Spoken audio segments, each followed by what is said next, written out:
तुम्हाला गायत्री मंत्राचा अर्थ माहित आहे का? गायत्री मंत्र. ओम भूर्भुवः स्वः तत्सवितुर्वरेण्यम भर्गो देवस्य धीमहि धियो यो नः प्रचोदयात. मराठीत अर्थ. ओम म्हणजे सर्वोच्च परमात्म्याचे नाव, विश्वातील अनादी ऊर्जा. भू म्हणजे भौतिक जग, पृथ्वी, जीवनाची ऊर्जा. भुवः म्हणजे मानसिक व आत्मिक शक्ती, दुःखांचा नाश करणारी ऊर्जा. स्वः म्हणजे आध्यात्मिक चेतना, आनंद, दिव्यता. तत्सवितुर म्हणजे त्या परम तेजस्वी, सूर्य स्वरूप, देवतेला.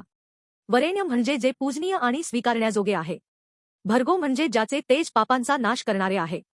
देवस्य म्हणजे त्या दैवी शक्तीचे. धीमहि म्हणजे आम्ही ध्यान करतो, त्याला आत्मसात करतो. धियो म्हणजे आमच्या बुद्धीला. यो नः प्रचोदयात म्हणजे जो आम्हाला सत्पथावर चालण्यासाठी प्रेरणा देतो. संपूर्ण अर्थ. हे तेजस्वी, दिव्य शक्तिमय परमात्म्या, तुझे आम्ही ध्यान करतो. तुझे पावन तेज आम्हाला मिळो आणि आमच्या बुद्धीला सद्बुद्धीची दिशा मिळो. तुम्हाला जर आणखी कोणत्या मंत्राचा मराठीत अर्थ जाणून घ्यायचा आहे तर कमेंटमध्ये ते मंत्र कळवा. धन्यवाद.